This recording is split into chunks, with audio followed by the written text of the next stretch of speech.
कधीच नाही चुकणार तुमचे फेवरेट टीव्ही शोज झी5 सोबत, तेही एकदम फ्री।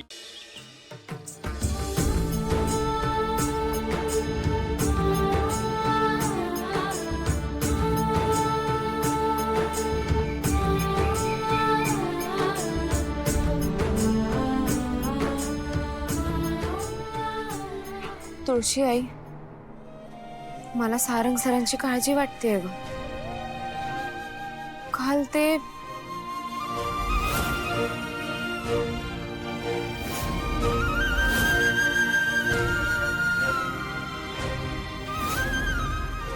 ते ज्या अवस्थेत घरी आले ना, त्या अवस्थेत पुन्हा कधीच येऊ नये।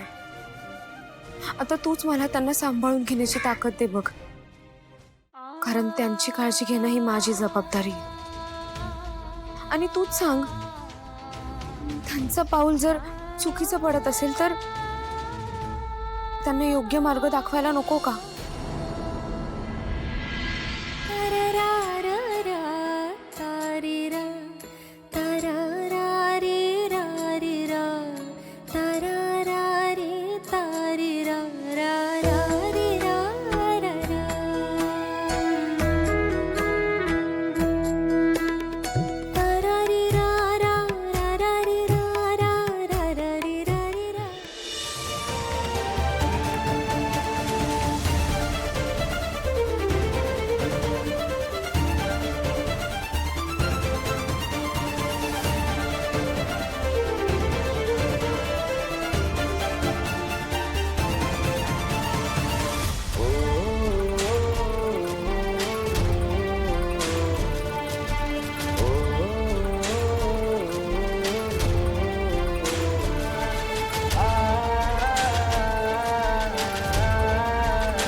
रात्री काय घडलं ते आठवत पण नाहीये मला। घराच्या बाहेर होतो एवढंच आठवतंय, पण मग मला घरात कोण घेऊन आलं?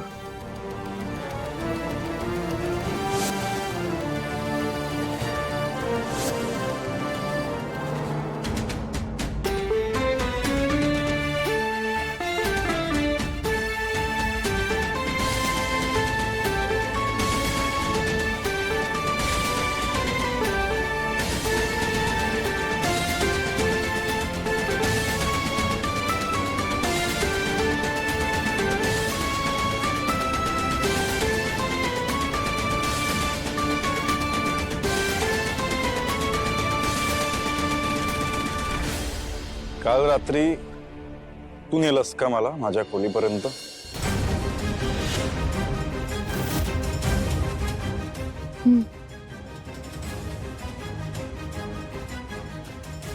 तू गाणं गायलस काल?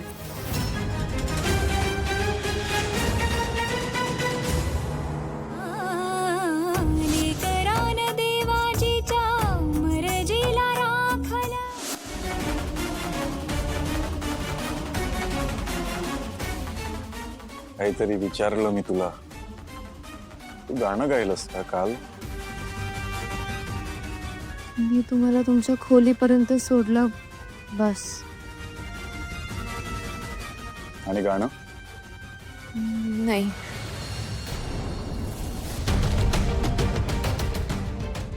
तुला किती वेळा सांगितलं मी की माझी मदत करायची नाही? का केलीस मदत? बोललो ना मी तुला, मग नाही ऐकायचं, नाही करायचीस तू मदत माझी, प्लीज। तुला हे पण सांगितलं होतं की माझा जीव जरी जात असेल ना तरी मदतीला नाही यायचं।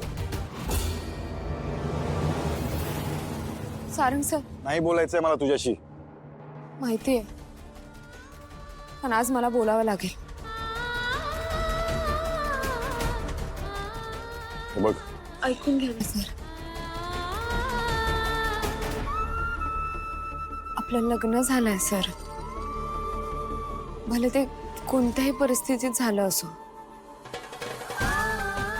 मी ना तुम्हाला खूप आधीपासून बघत आले. माझ्या अप्पूच्या वेळी आणि माझ्या बाबांच्या वेळी तुम्ही जी मदत केली होतीत ना, ती मी कधीच विसरू शकत नाही.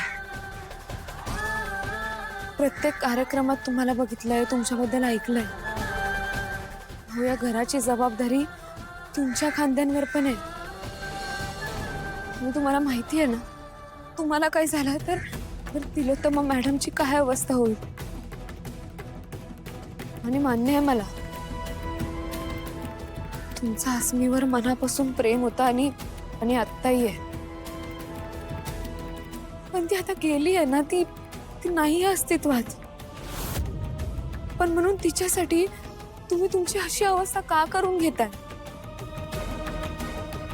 अजून किती दिवस असेच दुःखात बसून राहणार आहात सर?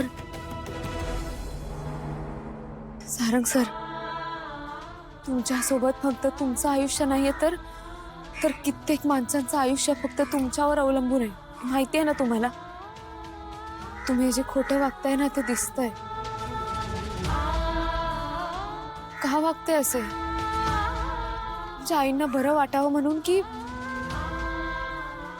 तुमचं दुःख कोणाला दिसू नये म्हणून? सारंग सर, तुम्ही खूप धाडसी आणि खूप खंबीर आहात. एवढी मोठी कंपनी चालवताय, मग तुमच्या आयुष्यातला हा विश्वासघात तुम्हाला सहन होणार नाही असं वाटतंय का तुम्हाला? सारंग सर, हे बघा, माणसाने दुःख धरून ठेवलं ना की तर ते कधीच कमी होत नाही. उलट ते वाढत जातं. नका राहू ना सतत दुःखात. हे बघा, हे सगळं तुम्ही मला स्वीकारावं म्हणून मी नाही बोलत आहे. तर एका आईच्या लाडक्या मुलानं, या घराची जबाबदारी ज्या मुलाच्या खांद्यावर आहे, त्या मुलानं खंबीरपणे आणि विश्वासानं उभं राहावं म्हणून बोलते मी. कारण मला माहिती आहे, मी जरी तुमची बायको असले तरी मला बायकोचं स्थान कधीच मिळणार नाही. पण म्हणून मी तुम्हाला माझ्या नजरेसमोर चुकीच्या मार्गावर जाताना नाही बघू शकत. पुढच्या वेळी हे सगळं करताना ना, एकदा तुमच्या आईचा चेहरा डोळ्यासमोर आला. एका विश्वासघात केलेल्या मुलीपायी तुम्ही असे घरी आलात तर तिलोत्तमा मॅडमची काय अवस्था होईल हे माहिती आहे ना तुम्हाला? त्यांना किती दुःख होईल ह्याची कल्पना आहे ना तुम्हाला? काल जे काय झालं ते मी घरात कोणालाही सांगणार नाही, एवढंच म्हणायचं होतं मला. बस. मी काही चुकीचं बोलले असेल तर तुम्ही वाटेल ती शिक्षा द्या, मी भोगायला तयार.